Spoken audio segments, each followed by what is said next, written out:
십자가 복음이라는 큰 주제를 가지고 말씀을 같이 나눕니다. 지난주에는 신앙의 본질이 뭐라고 했습니까?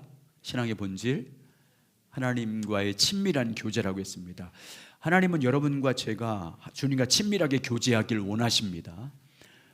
우리를 하나님의 거룩한 영으로 생기를 불어넣으셔 주님과 친밀한 교제하는 인격체로 만들어 주셨습니다. 그래서 지난주에 주님과 친밀한 교제를 원하시는데 어떻게 말씀하시냐면 우리가 하나님의 명령이라든지 규례를 지키는 것보다 우선이 뭐라고 했습니까? 하나님과의 친밀한 교제가 먼저입니다. 의식, 예배나 이런 의식을 행하는 것보다 뭐가 먼저입니까? 하나님과의 친밀한 교제가 먼저입니다. 사역을 하는 것보다 우선 먼저 뭐 해야 됩니까? 주님과의 친밀한 교제입니다. 신앙의 본질은 하나님과의 친밀한 교제라는 것을 딱 여러분 마음에 새기고 그렇게 여러분의 삶을 들으시길 주의 이름으로 축복합니다.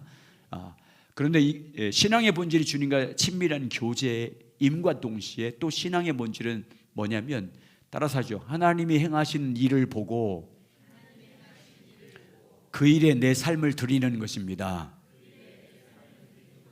이제 하나님과 친밀히 교제합니다. 우리가 하나님과 친밀히 교제하면 성령님께서 하나님이 원하시는 뜻이 무엇인지를 알려주십니다. 내가 어떤 하나님께서 원하시는 계획이 뭔지, 또 하나님의 마음이 무엇인지, 하나님의 의중이 무엇인지를 깨닫게 했을 때 그때 그 하나님이 깨닫게 하시는 그 일에 내가 믿음으로 동참하는 것이 신앙의 본질의 두 번째입니다. 그걸 하나님의 동역자라고 말합니다. 따라서 하시죠. 우리는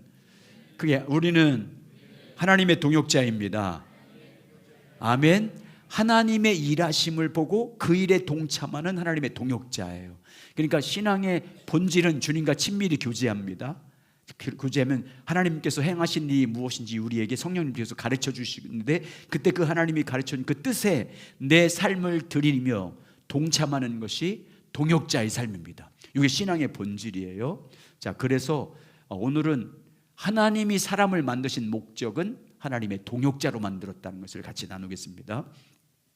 자, 거기 한번 서두 한번 읽어볼까요? 자, 서른부 읽겠습니다. 시작. 우리 신앙의 가장 핵심은 하나님과의 친밀한 교제입니다. 또 하나의 중요한 핵심은 하나님의 행하심을 보고 온 삶으로 동참하는 동역자의 삶입니다. 하나님은 우리를 창조하실 때부터 하나님의 동역자로 창조하셨고 구원하셔서 우리를 하나님의 동역자로 삼으셨습니다. 하나님이 인간을 창조하신 목적은요, 하나님의 동역자로 만들었어요. 동역자로 창조했습니다. 자, 이걸 같이 오늘 핵심 주제예요. 인간을 창조한 목적은 뭘로 만든 거예요? 하나님의 동역자로. 그리고 또 죄 가운데 빠져 있었던 우리를 구원해서 우리를 부르셨는데 구원해서 부르신 목적이 어디에 불렀냐면 하나님의 동역자로 불렀어요. 여러분과 제가 주님의 교회인 줄 믿습니다. 주님의 교회를 주님의 몸이라고 하잖아요. 몸이니까 주님의 몸이니까 주님은 뭐를 통해서 일하십니까? 주님의 몸인 교회인 우리를 통해서 일하십니다. 우리가 동역자예요. 창조 목적과 구원의 목적이 같아요. 하나님의 동역자로 불렀습니다. 그래서 동역자를 통해서 일해요. 하나님의 동역자인 우리가 하나님의 뜻하신 일을 성령님을 통해서 보여주는데도 불구하고 동역자로 부르심을 받은 우리가 가만히 있으면, 뜻을 알면서도 가만히 있으면 주님의 뜻이 이루어지잖아요. 동역자가 반드시 헌신해야 됩니다. 자, 그걸 같이 나눌 텐데 먼저 창조하신 이야기를 같이 나누겠습니다. 아담을 창조할 때 보면 하나님의 동역자로 창조했다는 것이 명확하게 나옵니다. 하나님이 사람을 처음 창조한 다음에 이름을 뭐라고 불렀어요? 아담이라고 불렀어요. 아담이란 뜻이 뭐예요? 사람입니다. 사람을 창조하시고 또 사람이란 이름을 붙였어요. 이게 아담이 뭐예요? 사람의 대표자예요. 모든 사람의 대표자예요. 그러니까 이건 무슨 말이냐면 아담을 창조할 때 창조한 목적을 알면 여러분과 저 인간을 창조하신 하나님의 목적이 무엇인지 알 수 있다 그 말이에요. 왜냐하면 아담은 인간의 모든 대표자이기 때문에 그렇습니다. 자, 그런데 아담을 만들 때, 다시 말하면 사람을 만들 때 하나님이 창조한 목적은요, 하나님의 동역자로 만들었어요. 자, 한번 읽어보겠습니다. 먼저부터 읽겠습니다. 먼저 시작. 먼저 하나님은 사람을 창조하시고 그 이름을 아담이라고 부르셨습니다. 아담이란 말은 사람이란 뜻입니다. 하나님은 사람을 창조하시고 그 이름을 사람이라고 부르신 것입니다. 이 사실은 하나님이 대표적인 사람으로 아담을 창조하신 것을 보여줍니다. 그래서 아담을 향한 하나님의 계획과 의도를 보면 모든 인간을 향한 하나님의 계획과 의도를 알 수 있습니다. 또 하나님은 아담을 이 땅에서 하나님을 대표하는 자로 창조하셨습니다. 즉 하나님은 하나님을 대신해서 혹은 대표해서 이 땅을 다스린 자로 아담을 창조했습니다. 아담을 창조할 때 하나님을 대신해서 하나님을 대표해서 하나님의 목적을 이 땅에 이루는 동역자로 만들었어요. 하나님의 만드신 모든 세계, 하나님의 모든 만물을 다스리는 자로, 하나님 대신 하나님을 대표해서 하나님이 창조한 6일 동안 창조한 모든 만물들과 생물들을 다스리는 자로 인간을 만들었어요. 그러니까 뭘로 만든 거예요? 하나님의 동역자로 만든 거예요. 자, 보겠습니다. 창세기 1장 26절 28절 같이 읽고 질문 같이 나누겠습니다. 시작. 하나님이 이르시되 우리의 형상을 따라 우리의 모양대로 우리가 사람을 만들고 그들로 바다의 물고기와 하늘의 새와 가축과 온 땅과 땅에 기는 모든 것을 다스리게 하자 하시고, 하나님이 자기 형상 곧 하나님의 형상대로 사람을 창조하시되 남자와 여자를 창조하시고 하나님이 그들에게 복을 주시며 하나님이 그들에게 이르시되 생육하고 번성하여 땅에 충만하라, 땅을 정복하라, 바다의 물고기와 하늘의 새와 땅에 움직이는 모든 생물을 다스리라 하시니라. 아멘. 자, 거기 보면 하나님 모든 만물을 창조하셨습니다. 그리고 맨 마지막에 사람을 만든데 사람을 누구 형상을 따라 만들었다고 말씀합니까? 하나님의 형상대로. 자, 하나님의 형상대로 계속 반복하잖아요. 우리의 형상을 따라 우리의 모양대로. 또 27절에도 하나님이 자기 형상, 하나님의 형상대로 사람을 창조하시고, 그 다음에 28절 보세요. 하나님이 그들에게, 하나님의 형상대로 창조한 사람에게 하나님이 그들에게 복을 주시고, 또 하나님이 그들에게 말씀하셨어요. 생육하고 번성하고 땅에 충만하고 땅을 정복하라고 했어요. 그렇게 하는 목적이, 하나님이 자기 형상대로 사람을 창조하시고 그들에게 복을 주시고 그들로 하여금 생육하고 번성하고 땅에 충만하라고 정복하라고 말씀하신 이유를 뭐라고 마지막에 말하고 있습니까? 뭐하라고? 다스리라고. 뭐를요? 하나님이 창조한 모든 바다의 물고기, 하늘의 새, 땅에 움직이는 모든 생물을 다스리라. 하나님이 자기 형상대로 사람을 만드시고 그들에게 복을 주신 목적이 뭐라는 거예요? 다스리는 자로. 다시 그러면 하나님은 그러니까 누구를 동역자로 창조한 거예요? 사람을 창조한 목적이 뭐라는 거예요? 하나님의 동역자로 창조한 거예요. 아멘. 하나님의 동역자로, 하나님이 만든 모든 생물과 모든 만물들을 다스린 자니까, 하나님 대신하는 다스린 자니까, 하나님을 대표해서 다스린 자니까 뭐예요? 동역자예요. 따라서 하시죠. 하나님이 사람을 창조한 목적은 하나님의 동역자로 만들었습니다. 아멘. 그래서 여러분 성경 역사나 지금 모든 역사 보세요. 누구를 통해서 하나님 일하십니까? 사람 통해서 일하세요. 사람이 하나님의 동역자이기 때문에 사람을 통해서 일하신 줄 믿습니다. 하나님을 대신해서요. 하나님의 뜻을 이 땅에 이룰 때 하나님이 직접 이룹니까? 동역자인 사람을 통해서 이루십니까? 예. 하나님의 거룩한 뜻을 이 땅에 이룰 때, 하나님의 일하실 때 그의 몸인 뭐를 통해서? 교회인 여러분과 저를 통해서 일하시잖아요. 하나님은요, 사람을 동역자로 만들었어요.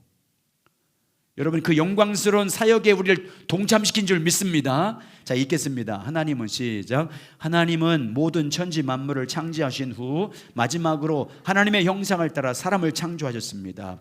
그리고 아담으로부터 하여금 하나님의 모든 피조물을 다스리도록 하셨습니다. 이 말은 하나님께서 이 땅에서 하나님을 대신하는 자, 혹 대표하는 자로 삶으신 것을 의미합니다. 하나님은 아담을 이 땅에서요, 하나님의 목적을 위한 동역자로 창조하신 것입니다. 그러니까 하나님의 동역자는요, 사람이에요. 사람을 창조한 목적은요, 하나님의 동역자로 만들었어요. 여러분, 하나님께서, 하나님이 창조한 모든 만물들, 여러분, 우리보다 동물들이 더 크고 싸움 잘하고 힘이 센 게 얼마나 많이 있습니까? 그런데 보세요, 다 누구에게 복종하게 돼 있어요? 사람에게. 다스리는 권세를 줬잖아요. 권세. 다스리게 하자는 권세를 줬어요. 그래서 하나님이 인간을 하나님이 모든 만물을 다스리는 동역자로 만들었다. 그 말은 동역자로 만들면서 동역자에게 다스리는 권세를 줬어요. 그게 왕권이에요. 왕권을 줬어요. 인간에게 모든 만물을 다스리는 권세를 줬어요. 여러분, 그 권세를 인간에게, 모든 만물을 다스리는 권세를 인간에게 주셨는데 완전히 인간에게 줬어요? 그냥 임시로 맡긴 거예요? 완전히 줬어요. 이제부터는, 자, 타락하기 전에 아담이 그 모든 권세를 이미 다 받았어요. 그러니까 그 아담이 그 권세를 다른 사람에게 팔 수도 있어요.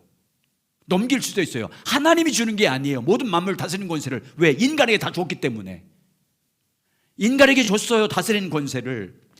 하나님의 형상대로 만들어 동역자에게 모든 만물을 다스리는 권세를 인간에게 준 거예요.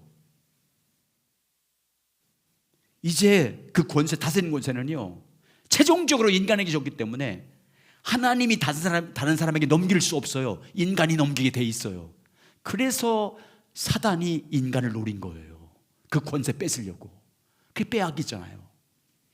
그래서 인간을 타락시킨 마귀가 예수님을 시험한 걸 보면요, 이게 본래 누구에게 그 권세가 있는지를 알 수 있어요. 거기 보세요. 2페이지.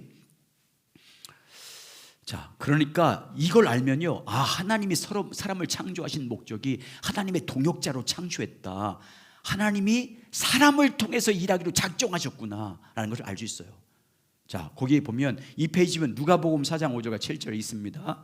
자, 시작. 마귀가 또 예수를 이끌어 올라가서 순식간에 천하 만국을 보이시며 이르되 이 모든 권위와 이 그 영광을 내가 내게 주리라. 이것은 내가 내게 준 것이 아니므로 내가 원하는 자에게 주노라. 그러므로 내가 만일 내가 절하면 다 내 것이 되리라. 여러분, 이 사단 마귀가 예수님이 하나님의 아들이라는 걸 알아요? 몰라요? 알아요. 하나님의 아들인 걸 알아요. 근데 그 하나님의 아들을 시험할 때 이렇게 시험해요. 예수를 이끌고 어디 모든 만국을 볼 수 있는 곳으로 딱 데리고 와서 모든 만국을 보여줘요. 온 이 땅에는 모든 만국, 천하 만국을 보여줘요. 그러면서 이 천하 만국의 모든 있는 권세와 권위와 영광을 내가 너에게 줄 수 있다, 이렇게 얘기해요. 마귀가 예수님에게. 그러면서 뭐라냐면, 나는 내가 원하는 자에게 주겠대. 이걸 내가 원하는 자에게, 나에게 절하면 너에게 주겠대. 예수님에게. 그래서 뭐라고 그래요? 나도 넘겨받은 거다, 이렇게 말하고 있어요. 6절 보세요. 6절. 이러므로 이 모든 권위와 영광을 내가 내게 주리라. 뭐하면? 내게 절하면. 사단이 예수님이 한 말이에요. 근데 이것은 뭐예요? 내게 넘겨준 것이므로 내가 원하는 자에게 마귀가 뭐 할 수 있대요? 줄 수 있다는 거예요. 그러니까 네가 나에게 절하래. 그럼 내가 주겠다는 거예요. 여러분, 이 말에 대해서 사탄의 주장에 대해서 예수님이 반박합니까? 가만히 계십니까? 가만히 계세요. 맞기 때문이에요. 누가 그런데 이 권세를 마귀에게 준 거예요? 마귀에게 넘긴 거예요. 원래 누구에게 준 건데? 사람에게 준 건데. 만국을 다스리는 권세를 사람에게 줬는데 이 사람이 마귀에게 유혹을 받아서 빼앗긴 거예요. 인간에게 최종적으로 준 것인데 빼앗긴 거예요. 여러분, 그러면 이 아담이 이 권세를 사단에게 줄 수 있었다는 거죠. 사단에게 빼앗긴 거잖아요. 어때? 사단에게 빼앗긴 거잖아요. 그러면 하나님이 처음 창조할 때 이 권세를 누구에게 완전히 맡긴 거예요? 누구에게 준 거예요? 인간에게. 그 말은 뭐를 알 수 있어요? 인간을 동역자, 하나님의 동역자로 모든 만국을 다스리는 권세를 사람에게 처음에 줬다는 걸 알 수 있는 거잖아요. 근데 그걸 사단에게 빼앗긴 거예요. 그래서 이때부터, 사단에게 유혹에 넘어갈 때부터 세상 만국을, 마귀를 가리킬 때 세상의 신이다, 세상의 임금이다, 공중 권세 잡은 자다라고 표현하고 있어요, 성경은. 자, 보세요. 고린도후서 4장 4절입니다. 자, 시작. 그 중에 이 세상 신이 믿지 않는 자들의 마음을 혼미하게 하여 그리스도의 영광의 복음의 광채가 비치지 못하게 함이니 그리스도는 하나님의 형상이니. 이 세상 신이 누구예요? 마귀를 말하는 거잖아요. 이 세상 임금이라고 또 마귀를 표현하고 있어요. 요한복음 12장 31절 시작. 이제 이 세상에 대한 심판이 이르니 이 세상 임금이 쫓겨나리라. 여기 이 세상 임금이 누구예요? 사탄 마귀예요. 자, 공중권세자로 표현해요. 에베소 2장 2절 시작. 그때 너희는 그 가운데 행하여 이상 풍조를 따르고 공중의 권세자를 따랐으니 곧 지금 불순종의 아들 가운데 역사하는 영이라. 여러분, 사탄의 유혹에 넘어갔지만 결국은 처음엔 누구에게 준 거예요? 이 다스리는 모든 만국을 다스리는 권세를 누구에게 준 거예요? 사람에게 줬어요. 사람을 동역자로 삼았다 그 말이에요. 자, 마지막 쭉 읽고 그 다음 장에 읽겠습니다. 시작. 본래 사탄이 가진 권세는 하나님께서 아담에게 주신 것이었습니다. 근데 아담이 사탄에게 복종함으로써 그 권세가 사탄에게 넘겨진 것입니다. 자, 3페이지 시작. 만약 어떤 회사의 소유주가 자기 회사의 경영권을 다른 사람에게 맡긴다면 경영을 맡은 사장은 소유주를 대신하여 그리고 소유주를 대표하여 회사를 운영합니다. 그러다 사장의 실적이 좋지 않아서 회사의 경영권을 다른 사람에게 넘기려면 사장이 아니라 소유주가 그렇게 합니다. 그런데 이 세상에서 하나님의 피조물을 다스리는 권세를 하나님이 아니라 아담이 사단에게 넘겨주었습니다. 이 말의 의미는 이 세상을 다스리는 권세를 하나님께서 그만큼 최종적으로 아담에게 넘겨주었다는 것을 의미합니다. 다시 말해서 하나님은 그만큼 아담을 동역자로 삼아서 이 땅에서의 하나님의 목적을 이루시기로 작정하신 것을 보여줍니다. 자, 따라서 하나님이 인간을 창조한 목적은요, 하나님의 동역자로 만드는 것을 알 수 있어요. 그죠? 하나님의 동역자로 만드는 거예요. 하나님은요, 사람을 동역자로 만들어서 하나님을 사람들이 대신해서 하나님을 대표해서 하나님의 뜻을 이 땅에 이루는 동역자로 사람을 만들었어요. 여러분, 이걸 꼭 기억하시기 바랍니다. 하나님이 인간을 창조한 목적은 뭐예요? 뭐로 만든 거예요? 하나님의 동역자로. 자, 그래서 이제 성경을 그 관점으로, 하나님이 인간을 만들 때 하나님의 동역자로 창조했다는 관점으로 성경을 딱 보세요. 다 하나님이 사람을 통해서 일하시는데, 사람을 동역자로 삼는데, 누가 그 모든 것을 계획하고 누가 이루어 가시냐면 그 사람을 통해서 누가 이루세요? 하나님이 이루어 가세요. 세상의 동업자들은요, 재정이라든지 재능이라든지 시간이라든지 어떤 노력을 공동으로 투자해서 거기에 대한 이익을 공동으로 나누는 것을 동업자라고 그래요. 동역자라고 말해요. 근데 성경에서 말하는 하나님의 동역자 의미는 그것과 달라요. 두 가지 의미가 있어요. 오늘 한 가지 나눌 텐데, 하나님의 동역자는 뭐냐면, 첫 번째는 뭐냐면, 따라서요, 하나님이 주도권을 잡으시고 일하십니다. 아멘. 하나님의 동역자인데, 우리 사람을 동역자로 삼는데 하나님의 동역자가 꼭 필요해요. 근데 그 동역자를, 사람을 부르실 때 그 동역자를 통해서 일하시는데 반드시 누가 주도해 가신다고요? 하나님이 주도해 가십니다. 하나님이 계획을 세워요. 그리고 하나님이 능력으로 그 일을 이루십니다. 동역자가 이루는 게 아니에요. 동역자인 사람이 이루지 않아요. 사람은 하나님의 부르심에 동참만 하면 돼요. 하나님의 인도하심 앞에 순종만 하면 돼요. 그러면 하나님이 그분의 계획을 그분의 능력으로 그 동역자를 통해서 이루어 가십니다. 하나님이 주도권을 잡고 계십니다. 자, 거기 하나님의 주도권 한번 읽겠습니다. 시작. 하나님의 동역자의 삶에서 핵심적인 요소는 하나님의 주도권입니다. 하나님께서 모든 것을 주도하십니다. 모든 것을 계획하시고 모든 면에서 인도하십니다. 그리고 하나님께서 그 모든 일들도 하나님의 능력으로 이루시고 성취하십니다. 자, 세 가지 예를 들겠습니다. 세 가지 성경의 예를 들 텐데, 누가 그 일을 계획하는지 보시고 또 누가 그 능력으로, 누구의 능력으로 이루어지는지 보세요. 먼저 모세가 홍해 갈라는 일입니다. 모세가 홍해를 갈랐다고 하면 안 되고, 참, 홍해 갈라진 일을, 이스라엘 백성들이 홍해 앞바다 섰을 때 그 홍해 바다를 가르는 일을 계획하신 분이 누구예요? 하나님이 계획하십니다. 모세가 계획한 거 아니에요. 하나님이 계획합니다. 하나님의 이스라엘 백성들을 구원하기 위해서 홍해 바다를 갈라질 계획을 세웁니다. 그 일을 위해서 누구를 불러요? 모세를 불러요. 모세를 불러요. 그리고 그 계획을 알려줘요. 자, 그래서 보세요. 15절, 16절 읽어보겠습니다. 자, 먼저 출애굽기 14장 15, 16절 읽겠습니다. 누가 하시는지 보세요. 누가 계획하는지 홍해 바다를 갈라질 계획을 어떻게 하는지 보세요. 시작. 여호와께서 모세에게 이르시되 너는 어찌하여 내게 부르짖느냐. 이스라엘 자손에게 명령하여 앞으로 나아가게 하고 지팡이를 들고 손을 바다 위에 내밀어 그것을 갈라지게 하라. 이스라엘 자손이 바다 가운데서 마른 땅으로 행하리라. 아멘. 여러분, 모세나 이스라엘 백성들은요, 홍해 바다 앞에서 홍해 바다를 갈라질 생각조차 못했어요. 꿈에도 생각 못한 거예요. 홍해 바다를 갈라서 자기 백성들이 건너간다는 것은 꿈에서 1도 생각하지 않았어요. 전혀 불가능한 일이기 때문에. 근데 이 계획을 하나님이 딱 계획을 세운 다음에 이스라엘 백성들을 내가 홍해 바다를 딱 갈라서 그 바다를 가운데를 건너갈 계획을 세우고 누구를 불러요? 모세에게 딱 말합니다. 너는 지팡이를 들고 홍해 바다 위에 내밀어서 그것을 쳐라.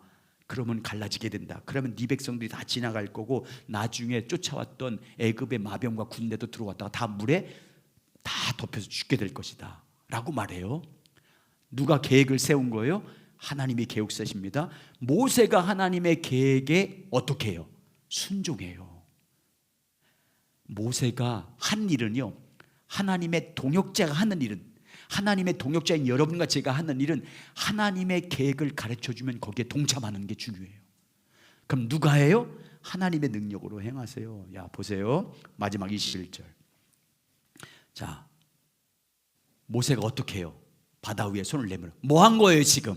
순종했잖아요. 하나님이 행하신 뜻 계획에 순종한 거예요. 하나님의 부르심에 순종한 거예요. 하나님이 이렇게 하라고, 내가 이 홍해 바다를 갈라서 네 백성을 구원할 거야. 그러니까 너 지팡이를 들고 손을 내밀어. 홍해 바다를 향해서 내밀라고 주님이 부르신 거잖아요. 동역자로 불렀잖아요. 그러니까 모세가 순종해요. 자, 읽겠습니다. 그래서 하나님이 어떻게 하는지 보겠습니다. 21절 시작. 모세가 바다 위에 손을 내밀매 여호와께서 큰 동풍을 밤새도록 바닷물을 물러가게 하시니 물이 갈라져 바다가 마른 땅이 된지라. 누구 능력으로 그 바다가 갈라졌어요? 하나님의 능력으로. 계획을 누가 세웠어요? 하나님이 세웠어요. 누구 능력으로 갈라지겠어요? 하나님이. 모세가 한 일은 뭐예요? 그 부르심에 동참한 거예요. 순종한 거예요. 순종. 여러분 따라서 동역자에게 필요한 것은 순종입니다. 아, 이거 어떻게 돼? 이거 불가능한 일인데 하고 안 하겠으면 안 갈라졌어요. 하나님이 계획을 세워서 모세를 초청해서 너 지팡이를 내밀어. 그럼 물이 갈라질 거야. 그러자 모세가 믿음으로. 여러분, 하나님에게 순종하려면 우리에게 필요한 게 뭘까요? 믿음이에요. 믿음이 없으면 순종이 안 돼요. 순종하자. 하나님이 하시는 거예요. 따라서 내가 순종하면 하나님이 역사하십니다. 아멘. 우리 하나님의 부르심에 내가 순종하면 하나님께서 하나님의 능력으로 역사할 줄 믿습니다. 자, 그 다음 장도 보세요. 똑같아요. 이 패턴으로 다 하세요. 자, 이번에는 이스라엘의 네 번째 왕인 여호수아 왕 때 누가 쳐들어오냐면 모압과 암몬과 마온 연합군이 쳐들어와요. 그래서 예루살렘이 함락되기 직전이었어요. 그때 하나님이 어떤 계획을 세우냐면 이 모압과 암몬과 마온 연합군을 물리치기로 계획을 세워요. 그리고 그 계획을 야하실이라는 선지자에게 말해줍니다. 야하시는 선지자에게 딱 말해주고, 그리고 야하시를 통해서 여호사밧 왕에게 내가 이 연합군들을 이렇게 물리칠 거야. 그러니까 너희들은 두려워하지 마. 어떻게 물리칠 계획을 하나님이 세우십니까? 너희가 직접 싸우지 않아도 돼. 너희들이 할 일은 너와 고라 자손들과 고핫 자손들과 모든 레위 자손들과 이스라엘 백성들은 그 연합군 앞에서 찬양만 해. 하나님만 찬양만 해. 그러면 하나님이 하시겠대요. 자, 이런 계획을 여호사밧에 알립니다.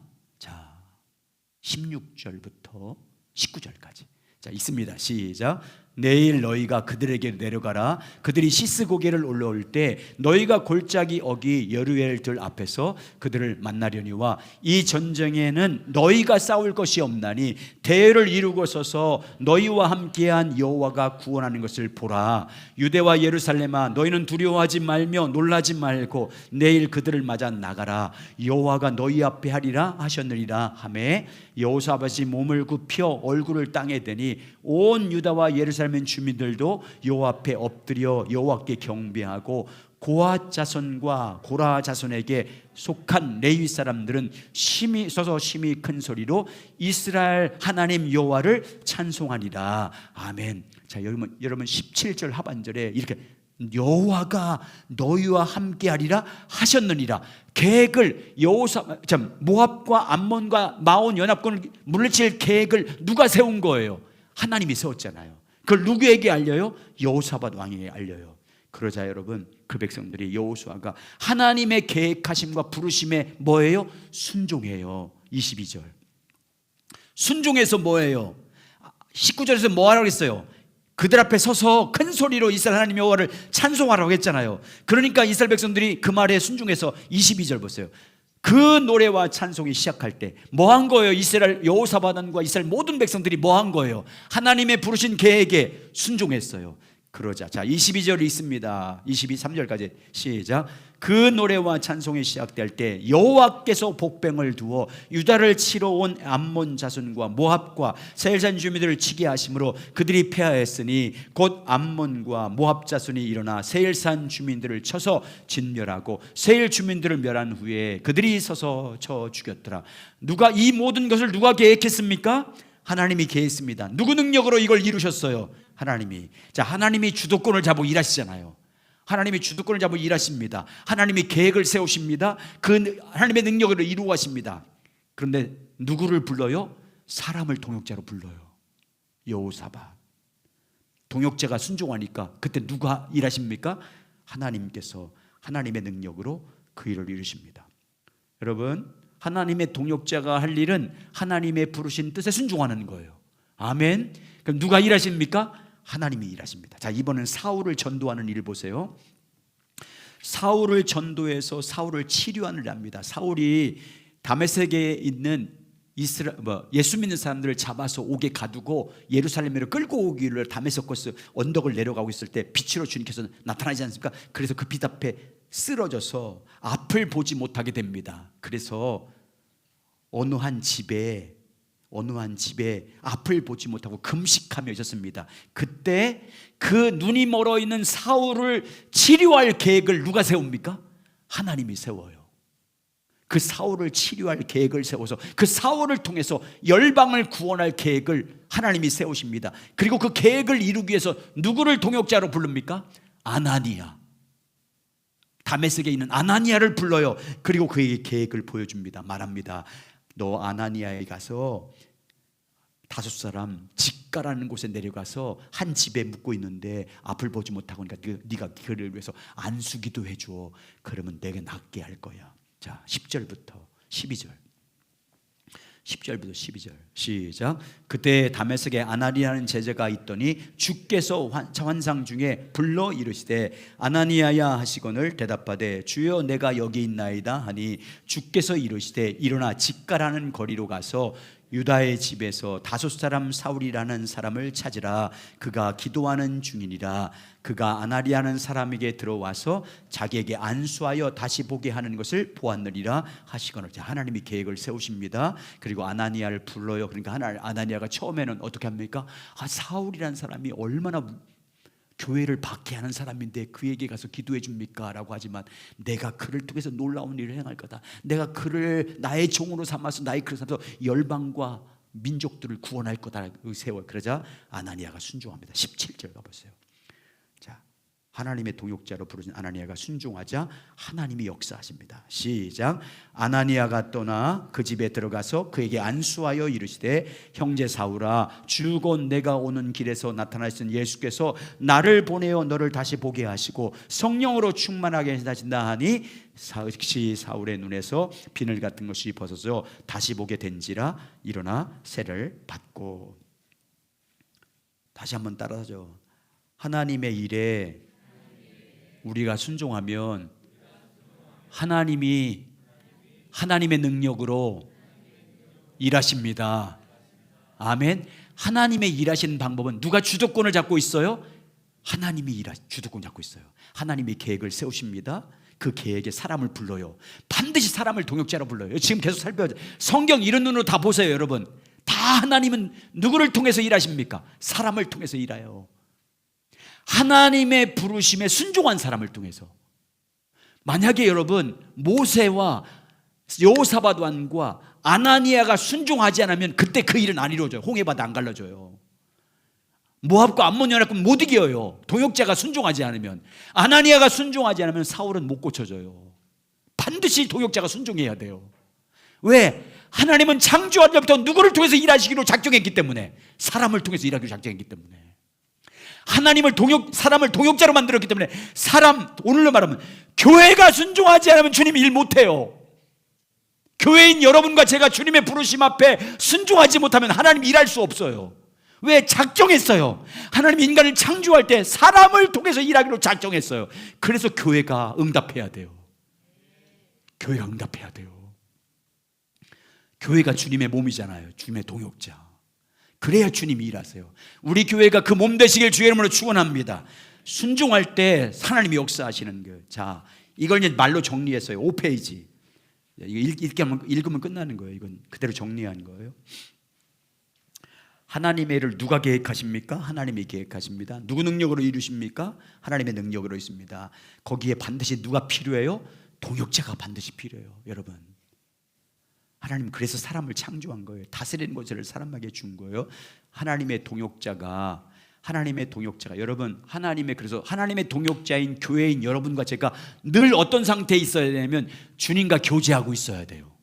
그래야 주님이 계시해 주잖아요. 주님의 뜻이 뭔지, 주님의 목적이 뭔지, 주님이 어떤 분인지, 주님의 길이 무엇인지 알려주잖아요. 거기 보세요. 우리가 주님과 친밀히 교제할 때 주님이 계시해 주는 거 있어요.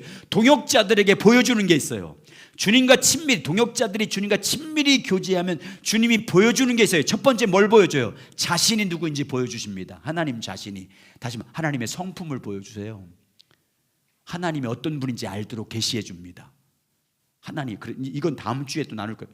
여기 앞에 하나님은 반드시 나는 여호와다, 나는 아브라함과 이삭과 야곱의 하나님이다, 자기 먼저 계시해요. 반드시 동역자에 찾아가서 자기를 계시해요. 나는 전능하신 하나님이다, 나는 여호와다, 나는 아브라함과 다윗과 이삭이 약속한 그 언약을 이루는 하나님이다라고 자기를 먼저 계시해요. 왜? 목적이 왜 자기를 계시해요? 세 가지. 첫 번째, 왜? 시작.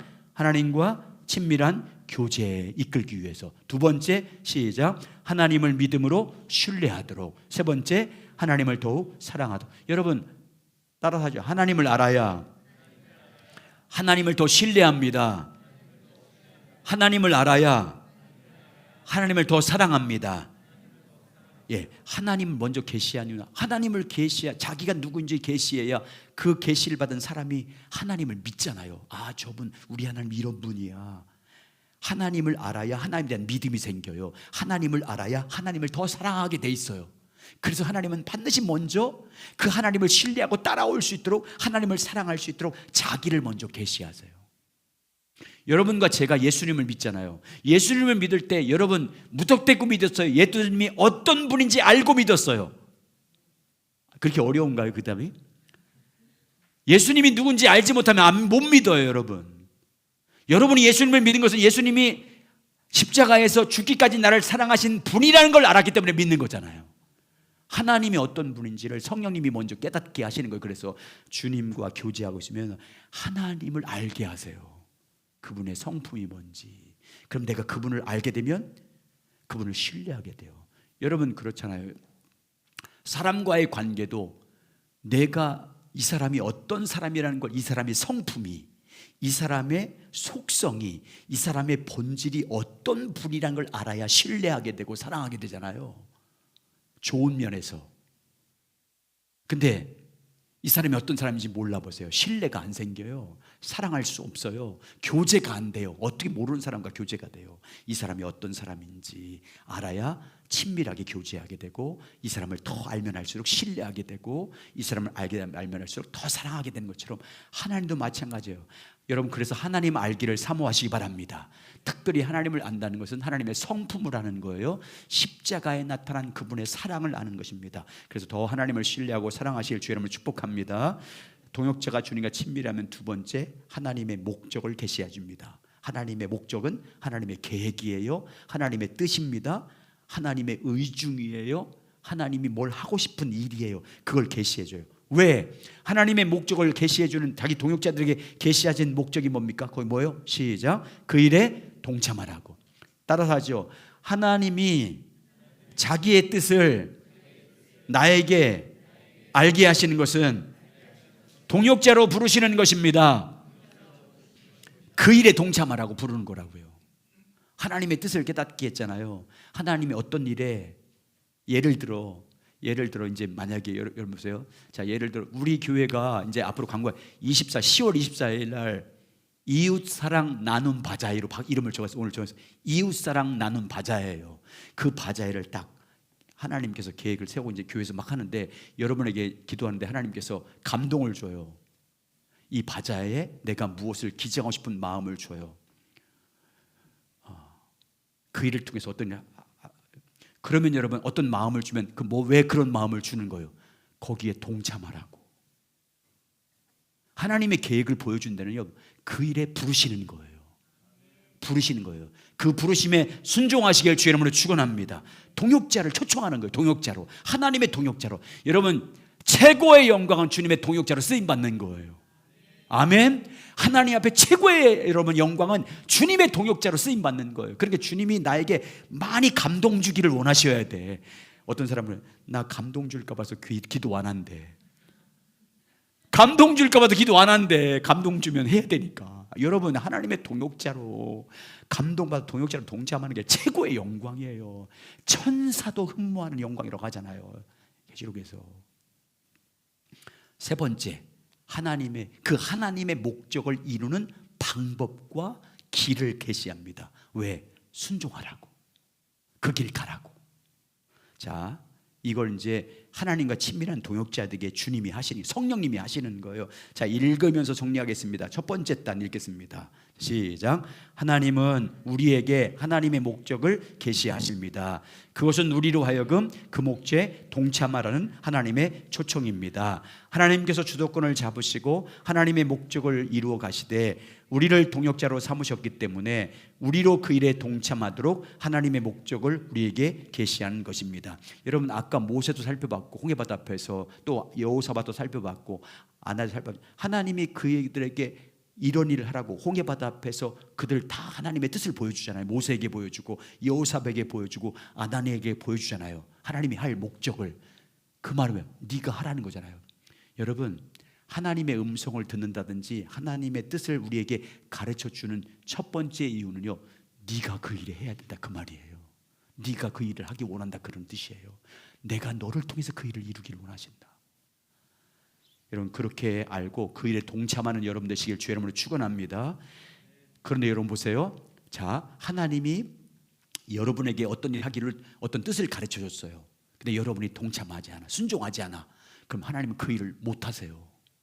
동역자가 순종하지 못하면 그 일이 이루어지지 않아요. 이 동역자가 동참하는 게 중요해요. 그래서 다음 주에는 동역자에 대해서 얘기할 거예요. 동역자가 반드시 우리가 동참해. 여러분 교회가 몸이잖아요. 주님의 몸이잖아요. 머리가 이래요, 몸이 이래요. 몸이 일하잖아요. 근데 머리가 자꾸만 말하는데 손이 안 들어, 말을 안 들어. 그럼 그 일 못해요. 하나님이. 동역자인 우리가 가만히 있으면 하나님이 그 일을 못 이루세요. 하나님의 계획을 못 이루어요. 교회가 헌신하지 않으면, 그 부르심 앞에 순종하지 않으면 주님이 그 일을 못해요. 왜? 주님은 그 사람을 통해서 일하기로 작정했기 때문에. 신실하신 분이잖아요. 말한 대로 되게 하신 분이기 때문에. 동역자가 동참하지 않으면요 그 일을 안 하세요. 주님이 할 때까지 기다리셔. 동참할 때까지. 아니면 딴 교회로 옮기든지 딴 사람에게 옮기든지 그렇게 된다니까요. 자, 두 번째 읽겠습니다. 시작. 하나님은 하나님의 길들을 계시하십니다. 하나님의 목적은 항상 하나님의 길 방법으로만 성취되기 때문입니다. 위에서 나오는 세 가지 사건뿐 아니라 출애굽 사건, 여호와수를 통한 가나안 정복, 기드온을 통해서 이스라엘 백성들을 미디안 백성에게서 건져내신 사건 모두 하나님의 길 방법을 따라 성취되었습니다. 그리고 우리가 하나님의 길을 따라 순종할 때 우리는 하나님의 역사를 경험할 수 있습니다. 여러분 하나님의 부르심 앞에 하나님이 어떤 길을 가르쳐 줄 때 그 길에 순종해야 하나님이 하나님의 능력으로 역사하는 영광을 볼 수 있습니다. 그래서요 하나님의 살아계신 역사, 하나님께서 하나님의 능력으로 어떤 일을 이루시는 것을 경험하는 사람들은요, 순종한 사람들이 제일 먼저 경험하는 거예요. 그게 최고의, 그 사람이 하나님의 일에 동참한 순종한 사람이 받는 기업이에요.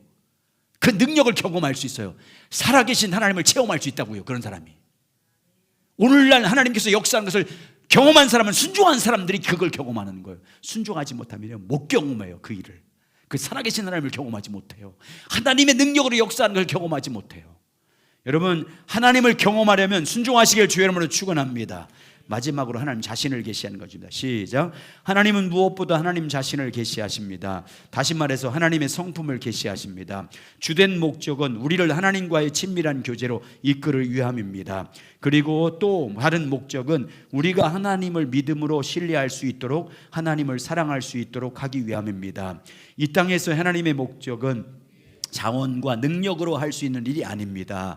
그것은 모두 하나님의 자원과 능력으로 가능한 일입니다. 그러므로 우리가 하나님의 목적을 보고 그 일에 동참하려면 믿음이 없이는 불가능합니다. 그래서 하나님은 하나님 자신을 우리에게 계시하십니다. 우리가 하나님을 아는 만큼 하나님을 믿을 수 있고 하나님을 사랑할 수 있기 때문입니다. 그렇죠? 우리가 하나님이 어떤 분인지 아는 만큼 순종할 수 있어요. 사랑할 수 있습니다. 믿고 따라갈 수 있어요. 그래서 하나님을 알기를 사모해야 됩니다. 여러분 보세요. 동역자로, 하나님의 동역자로 쓰임 받으려면 첫 번째, 주님과 친밀히 교제하고 있어야 됩니다. 늘 주님 알기를 사모하면서, 주님의 뜻하신 일이 무엇인지 알기를 사모하면서 주님과 교제하고 있어야 성령님이 하나님의 때 여러분들에게 자신을 보여주시고 자신의 뜻을 여러분과 저에게 보여주시고 우리 교회가 가야 할 길도 계시해 줄 줄 믿습니다. 그럴 때마다 하나님께, 여러분 하나님의 부르심에 순종하시길 주의 이름으로 축원합니다. 그래서 하나님이 여러분을 통해서, 우리 교회를 통해서 일하시는 영광을 보길 바라겠습니다. 여러분, 성경에 나와 있는 믿음의 사람들은 그 일에 동참한 사람들을 써놓은 거예요. 하나님의 부르심에 순종해서 역사한 일들을 기록해 놓은 거예요. 여러분, 하나님의 역사하심 앞에 하나님의 일하시는 계시를 받은 사람들이 그 일에 동참해서 하나님께서 하나님의 능력으로 하나님의 계획과 하나님의 일들을 이루어 가시는 그 실제적인 사건을 기록해 놓은 것이 성경이에요. 그러므로 여러분, 오늘날도 이 일은 계속됩니다. 그래서 사도행전 29장의 역사는 오늘날 여러분과 저를 통해서 기록해 나가야 될 줄 믿습니다. 교회가 그 역사를 기록해 나가야 돼요. 29장의 역사는. 그래서 우리가 믿음으로 다 성령의 역사하심 앞에 동참해서 하나님의 일을 이 시대 가운데 하나님이 이루시는 것을 경험하는 우리 모두가 되시길 예수의 이름으로 축복합니다. 자, 우리 일어나셔서 부르신 곳에 찬양 드리겠습니다.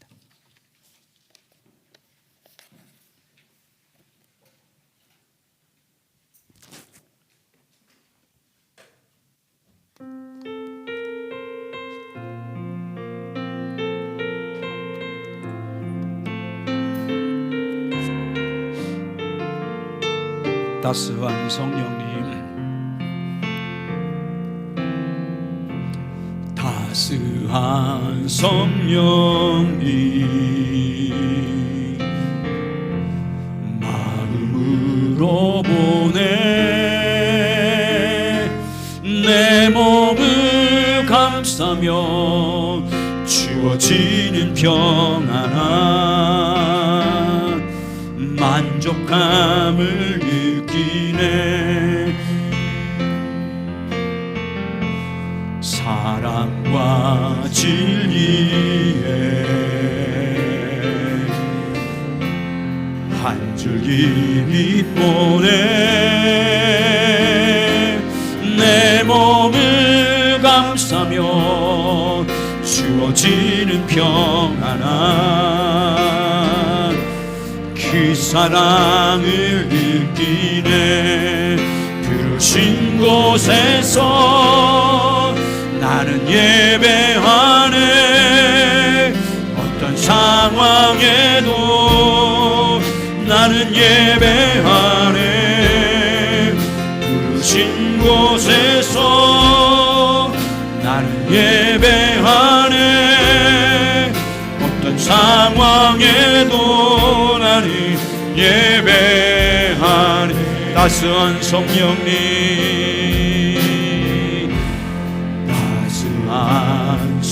성령님 마음으로 보내 내 몸을 감싸며 주어지는 평안함 만족함을 느끼네 사랑과 진리에 한 줄기 보내 내 몸을 감싸며 주어지는 평안함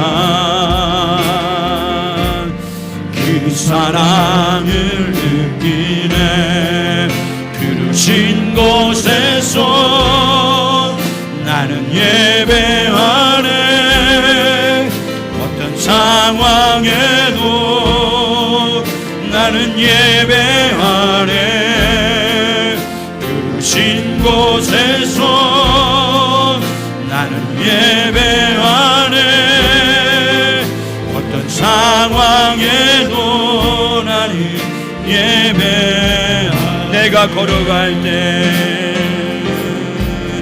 내가 걸어갈 때 길이 되고 살아갈 때 삶이 돼 그곳에서 예배하네 내가 걸어갈 때 길이 되고 살아갈 때 삶이 되는 그곳에서 예배하네 지는 곳 나는 예배하네 어떤 상황에도 나는 예배하네 부르신 곳에서 나는 예배하네 어떤 상황에도 나는 예배하네 따스한 성령님